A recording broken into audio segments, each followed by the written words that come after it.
This morning on Today Health, the cutting-edge technology being used by some teams in the NCAA tournament to gain an edge on the court. Players can't help their teams if they're on the sidelines, right? So that's why 11 teams in this year's tournament have started using a device called a force plate. It can help predict the risk of injuries, and it could soon be coming to a gym or training facility near you.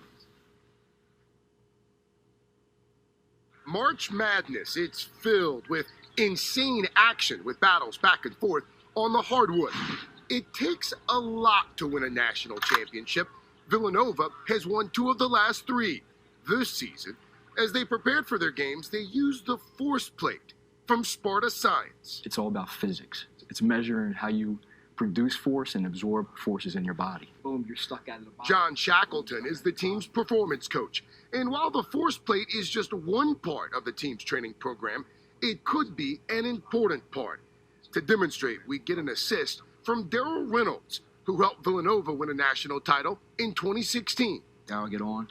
John has Daryl jump up and down 6 times on a plate that looks like a larger, fancier version of your average bathroom scale. What the device is doing is taking Daryl's movement signature. That means it's showing exactly what kind of force he's generating during 3 stages of each jump. When he loads his legs to squat to get ready, when he explodes out of the squat, and when he pushes off the plate to propel himself off the plate. The data is immediately sent to the Sparta Science Cloud database, where more than 1 million other scans live. The company's machine learning software immediately generates specific performance needs and injury risks. Daryl is recovering from knee surgery, and the device picked up that. It's any number below 45.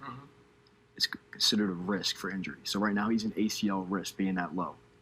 He's coming back from an ACL. John knows the exact exercise program Daryl needs to avoid another injury and get back to peak strength. This technology is gaining traction with top college programs, including 11 teams in this year's tournament. It's being used by pro teams in several sports as well, including the Cleveland Cavaliers, the Pittsburgh Steelers, and Washington Nationals. Good. But it's not just for the pros.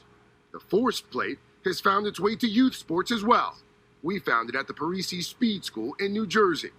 This gives us a benchmark on all of our athletes. You know, we work with athletes as young as 7, all the way through high school, college, professional. But all of those athletes at all those ages have a unique force signature. Within a minute, we can get some great data for that day, for that week, for that month, to be able to prescribe and train accordingly around our weaknesses and at the same time enhance our strengths. No rocking. I decided to see where my weaknesses and strengths lie. So, John, based on these numbers, which specific injuries would I be most at risk for? Your drive is very high, so it means you use a lot of your back musculature, your glutes and your hamstrings. So you're using a lot of those muscles to explode. Okay. You're actually at risk for injuring your back, okay, or maybe even like the hamstring. After all that, I challenged Daryl to a game of pig, and I didn't need a force plate to predict the results.